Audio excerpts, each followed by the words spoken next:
Okay, so welcome back.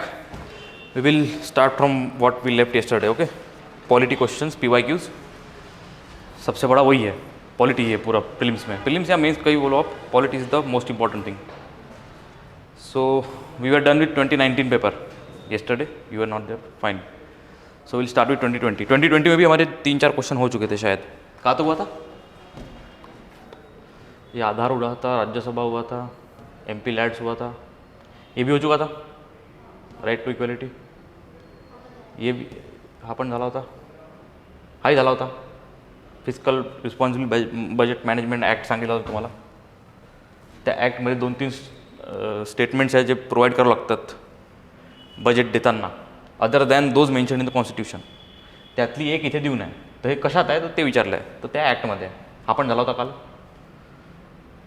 हाही झाला होता. Limited government, constitutional government defined as limited government. Constitutionalism म्हणजे limitations. हा नव्हता. ठीक आहे. स्टार्ट फ्रॉम दिस.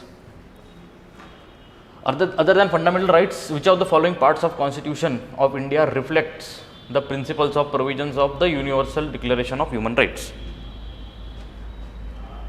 म्हणजे काय म्हटलं, universal declaration of human rights मध्ये फंडामेंटल राईट्स पण आहे. अजून काय आहे? अजून काय उचललं आपण तिथून? यूएसच्या जी UN declaration, universal declaration of human राईट्समधून या सगळ्याच गोष्टी आपण घेतलेल्या आहे. प्रिएम्बल पण तिथेच होतं, DPSP पण तिथूनच घेतलेला आहे, फंडामेंटल ड्युटीज पण. Everything is mention in universal declaration of human rights. Okay, so all of the above is the answer. म्हणजे 1, 2, 3. Next. In India, legal service authorities provide free legal services to which of the following types of citizens? आता legal service authorities, free legal services हे कशात आहे? कॉन्स्टिट्यूशनमध्ये कुठेतरी mention आहे. Free legal aid provide करायचं आहे. तुमचं पॉलिटी झालेलं आहे? नाही झालं, काहीच नाही, ब्लँक. फाईन. NCERT झाला आहे.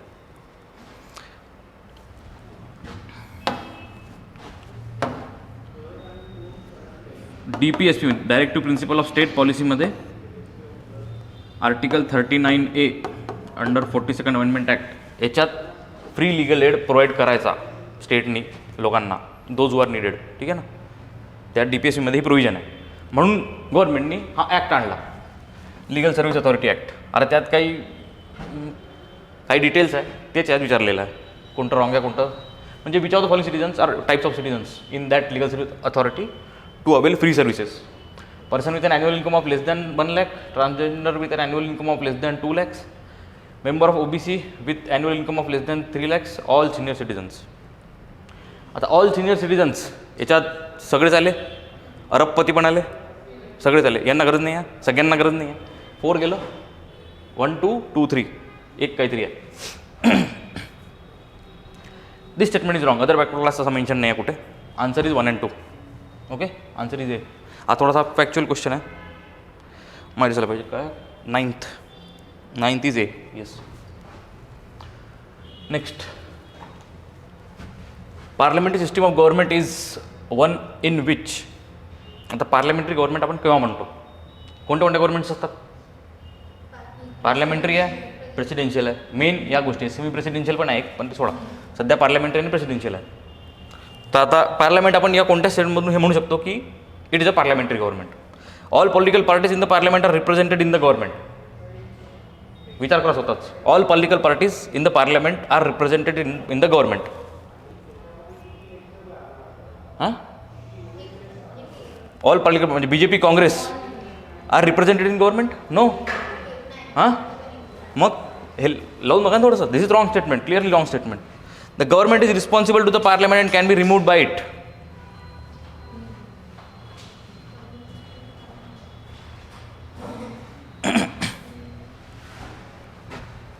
Responsible government should be responsible. हा this is the main crux of parliamentary system, responsible government. ठीक आहे ना. आणि पार्लमेंट त्याला रिमूव्ह करू शकतो. This is the answer B. समोर काय, the government is elected by the people and can be remove by them. No, people can elect only, cannot remove. Remove कोण करतं? पार्लमेंट करू शकतं. The government is chosen by the parliament but cannot be removed bye its before completion of its fix term. This is also not possible. Answer is B. Responsible government हाच अर्थ आहे parliamentary सिस्टीमचा. ठीक आहे ना.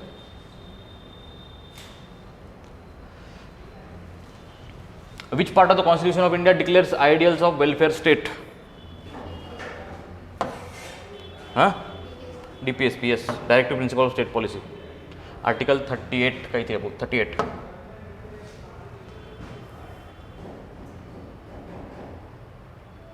Okay.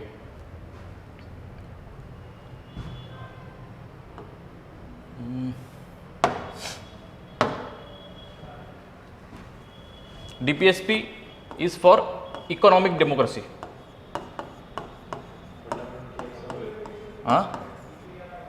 Fundamental right for political democracy.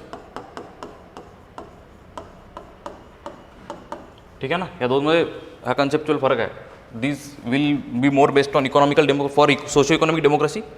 Fundamental rights काय, political rights आहे सगळे. It's a political democracy. Preamble तुम्हाला माहिती आहे. 7 शेड्यूल काय, 7 शेड्यूल लिस्ट आहे ना, union list, state list, concurrent list. ठीक आहे, आता काही गरज नव्हती सांगायची, पण आता आलाच आहे, मी एकदा बोललो. ठीक आहे. Next, the constitution of India defines its basic structure in terms of federalism, secularism, fundamental rights and democracy. The constitution of India provides for judicial review to safeguard the citizens liberties and to preserve the ideas on which the constitution is based.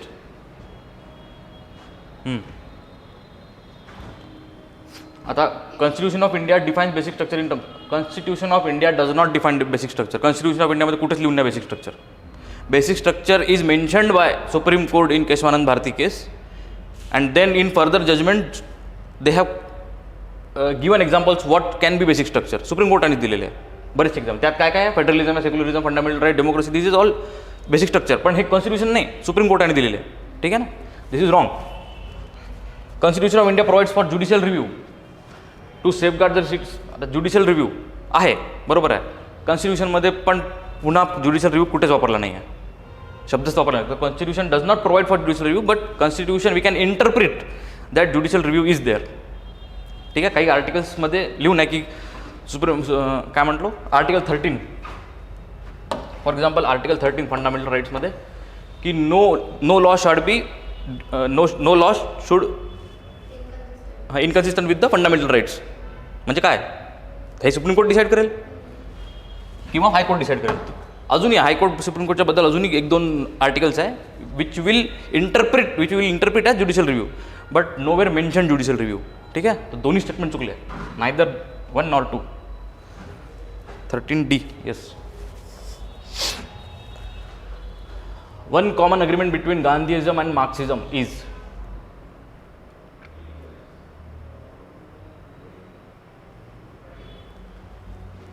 आता Marxism and मार्क्सिझम म्हणजे extreme socialism. ठीक आहे ना, extreme communism. Gandhism is a bit of mix. Economic determinism म्हणजे economic will determine everything.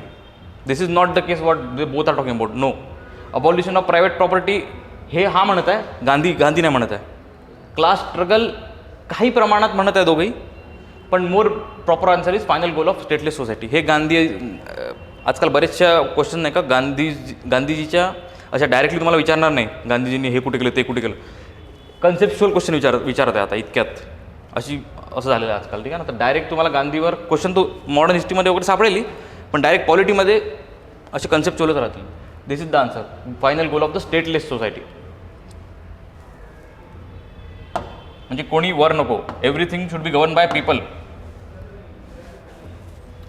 In the context of India, which one of the following is characteristic appropriate for bureaucracy?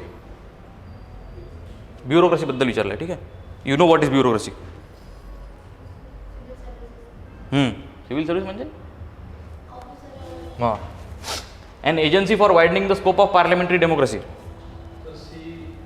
agency for facilitating political stability and economic growth, agency for strengthening the structure of federalism, agency for the implementation of public policy.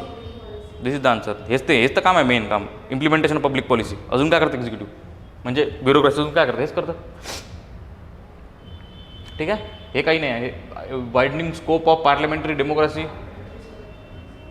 हे हे ब्युरोक्रेसीचं काम नाही आहे. This is parliamentary काम. Agency for strengthening the structure of federalism, this is more of a supreme कोर्टाचं काम आहे, कोर्टाचं काम आहे, ज्युडिशरीचं काम आहे. Agency for facilitating political stability economic growth, ह्या मल्टिपल एजन्सीचं काम आहे. This is not the duty of bureaucracy. Main duty is implementation of whatever done in the parliament, what ever act pass by the parliament, that is implementing them is the duty of bureaucracy. Preamble to the constitution is part of the constitution but has no legal effect, not part of the constitution and has no legal effect, part of the constitution and has the same legal effect as any other part, a part of the constitution but has no legal effect independently of other parts. आता बघा preamble मध्ये काय काय लिहून आहे, preamble मध्ये लिहून आहे सोशलिझम, सेक्युलरिझम, सोवेरेंटी, रिपब्लिक आणि एक नाही अजून काय ना, सोवेरिन, सोशलिस्ट, रिपब्लिक, डेमोक्रेटिक. मग काय समोर जस्टिस, 3 प्रकार जस्टिस देऊन आहे. मग लिबर्टी आहे, मग इंटिग्रिटी आहे, फ्रॅटर्निटी वगैरे आहे. ठीक आहे ना. आता या गोष्टी मेन्शन तर आहे प्रिएम्बलमध्ये, but those are not, we cannot implement them. यानंतर कॉन्स्टिट्यूशनमध्ये या गोष्टी कोणत्या ना कोणत्या आर्टिकलमध्ये डिटेलमध्ये मेन्शन आहे. मग आता जस्टिस, सोशल जस्टिस कुठे आहे, DPSPमध्ये आहे. लिबर्टी कुठे आहे, फंडामेंटल राईट्समध्ये आहे. तर बेसिकली आर्टिकल्स मेन्शन आहे, पण these are not directly mention in, these are indirectly mention in preamble. Preamble will act as a source, articles are mention in the constitution. तर एक जजमेंट आला होता याच्यावर सुप्रीम कोर्टमध्ये, बेरुबारी युनियन केस होती आहे, बेरुबारी युनियन केस. त्यात सुप्रीम कोर्टाने म्हटलं होतं, supreme court says preamble is not part of constitution, preamble is not a part of constitution. पण नंतर सुप्रीम कोर्टाने स्वतःचाच रिव्ह्यू केला and in case 1 Bharati case supreme court accepted that preamble is a part of constitution. ठीक आहे.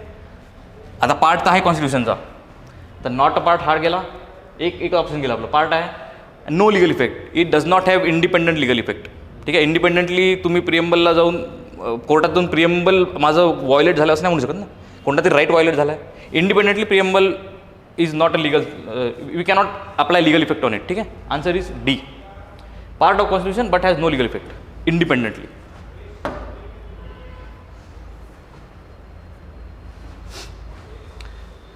Reference of provisions contained in part 4.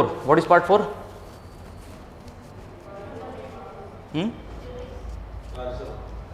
Part 4 काय, schedules वेगळे आहे, पार्ट्स वेगळे आहे. Part 4 is nothing but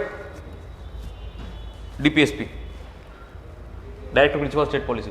part 3 is fundamental rights, part 2 citizenship, part 1 is union and states.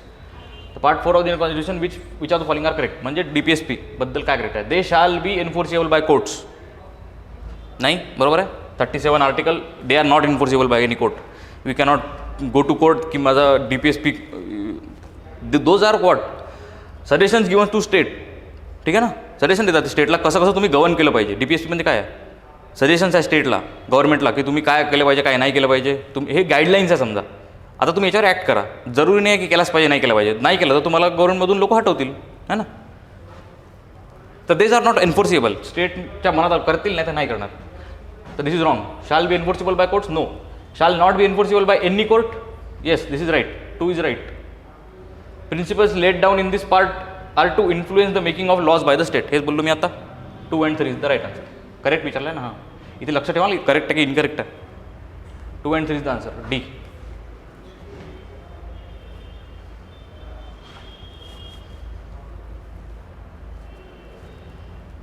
According to the Constitution of India, a person who is eligible to vote can be a minister in a state for 6 months even if he or she is not a member of legislature of the state. म्हणजे एखादा निवडून नाही आला समजा, he can be a minister. हो, membership घ्यावं लागेल. तेच म्हणलं, who is eligible to vote can be made a minister in a state for 6 months even if he has not been a member of legislature of the state. Uddhav Thackeray chief minister जेव्हा झाले तेव्हा he was not of any, neither of MLC nor he was MLA. ठीक आहे ना. Within 6 month मग MLCचे हे झालं, निवडणूक झाल्या, तिथे ते याच्यात गेले, विधानसभेत गेले. ठीक आहे. तर this is right statement. S Jaishankar, he was also not a member. After 6 months, before 6 months, he went to Rajya Sabha and then he become external minister. ठीक आहे, this is right. According to representation of people's act 1951, a person convicted of a criminal offence and sentence to imprisonment for 5 years is permanently disqualified from the contesting an election even after his release from the prison. आता हा डिस्क्वालिफिकेशनबद्दल आहे आणि हा होता मिनिस्टरबद्दल. हा बिलकुल 2 वेगळे topics आहे, रिलेटेड काहीच नाही याच्यात. आपण एकदा हे बघू थोडं डिटेलमध्ये. पण हे तर कळलं तुम्हाला. Eligible to vote, he can be a member without being a member of the assembly itself. He can be a minister. तर this is right, 1 is right. आता बघायचं 2 राईट आहे की नाही. This is regarding disqualification of a member. Member आहे, आता तो disqualify कसा होईल त्याच्याबद्दल आहे. आता थोडंसं याच्यावर डिटेलमध्ये बघू आपण. Disqualification of a member.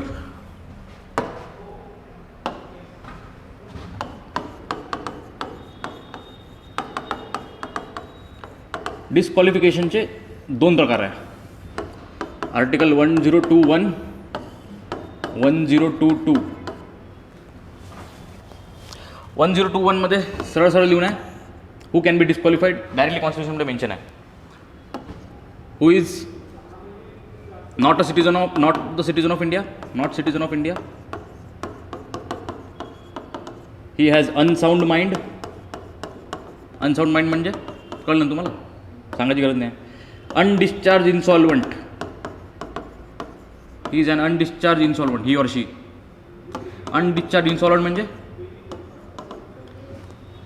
तो डेप्टमध्ये आहे, तो कर्ज आपलं परत करू शकत नाही. ठीक आहे ना. He has been a non performing asset, म्हणजे as good as he is not able to repay the loan असं समजू शकतं सध्या.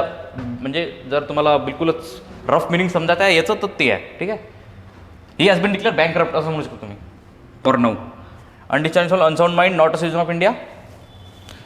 Then any other act made by parliament, as per any other act made by parliament. Parliament कोणताही act बनवू शकतो disqualify करायला त्याला. ठीक आहे. तो ॲक्ट या क्वेश्चनमध्ये मेन्शन आहे. Representation of people's act. Representation of people's act हा पार्लमेंटने बनवला 1951. याच्यात वेगवेगळे ग्राउंड्स आहे की कुठे कुठे डिस्क्वालिफाय होऊ शकतो तो. जसा आता मेन केस याच्यात ही आहे की if any person who is a member of parliament और मेंबर ऑफ लेजिस्लेटिव्ह असेंब्ली और any assembly, if he has been punished for at least 2 years, 2 वर्षात जर त्याला कन्व्हिक्शन झालं त्याचं, the day he will get convicted, बिलकुल तेव्हापासूनच त्याची मेंबरशिप चालली जाईल तिकडे, जिथे कुठे तो असेल मेंबरमध्ये. ठीक आहे. And he will not be able to come back to parliament up to what time, this 2 years of imprisonment plus 6 more, total 8. 8 वर्षात तो निवडणूकच लढवू शकणार नाही. हे या ॲक्टमध्ये मेन्शन आहे. ठीक आहे. अजूनही बऱ्याचशा प्रोव्हिजन आहे, पण आपल्या क्वेश्चनमध्ये हा ॲक्ट मेन्शन आहे, आपण ते बघू आता. ठीक आहे. आता हे सगळं कोण डिसाईड करेल? This will be decided by president और गव्हर्नर. गव्हर्नर और प्रेसिडेंटचं डिसिजन फायनल राहील की मेंबरला डिस्क्वालिफाय करायचं की नाही करायचं. And this decision will be on basis of election commission of इंडियाची रिकमेंडेशन. 2:1 आहे पूर्ण. याच्यात अजूनही बरेचशा गोष्टी आहे, मी आता फक्त एकच लिहिला आहे, 2 years इम्प्रिझनमेंट. हे 2 years जरी नसेल, but if it is a heinous crime against women, against children, तरी पण जितका वेळ तो जेलमध्ये आहे तो plus 6, he will not be able to participate in elections. ठीक आहे. आता बघा question. According to representation of people's act, a person convicted of an offence and sentence to imprisonment for 5 years is permanently disqualified. Wrong आहे. Permanently किती वर्ष होईल? 5 + 6 11 वर्ष maximum. This is wrong. Answer is only 1. Correct विचारला आहे, only 1.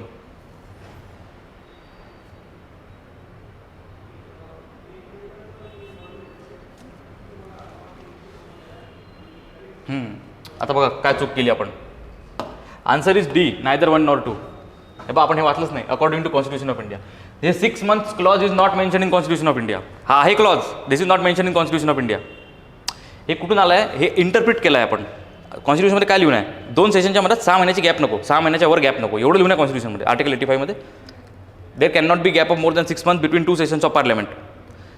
याच्यावरून आपण interpret केलं की जरी तो शेवटच्या दिवशी जरी झाला मिनिस्टर 6 महिने तर तो जाऊ शकत नाही आता असाही 6 महिन्यात तो इलेक्शन जिंकून वापस येऊ शकतो. ठीक आहे ना. तर this is right but not in constitution. This is not given in constitution. ठीक आहे ना. इथे मी पण चूक केली, मला माहीत होतं तरी मी चूक केली. तर हे वाचणं खूप गरजेचं आहे. It is mention in constitution or not. ठीक आहे ना. According to constitution it is not like that. We have interpreted from constitution. This is not mention in constitution. तर both statements are wrong. Answer is D.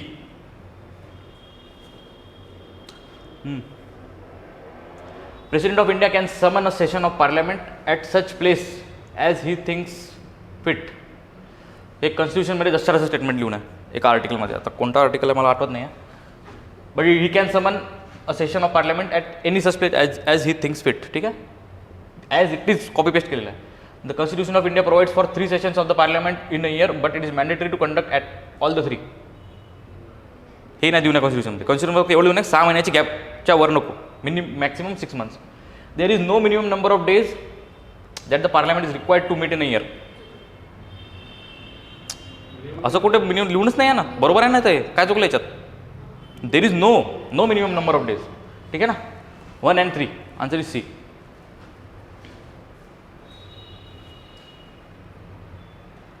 Okay. हा आता exactly पॉलिटीचा question नाही आहे.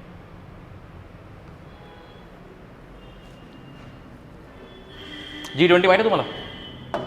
G20 nations. आता मी सरळ विचारलं होतं which of the following group are all the 4 countries of members of G20. कोणते मेंबर्स आहे G20चे. आता हे तर तुम्हाला हा one of the tough question होता. 20 नेशन्स माहीत राहणं थोडंसं कठीणच आहे. पण आता जे रेग्युलर करंट अफेअरच्या टचमध्ये आहे ते एकदा वाचूनच घेतात कोणत्या कंट्रीज आहे. ठीक आहे ना. ज्यांना मॅपिंगची सवय आहे ते एकदा बघूनच घेतात.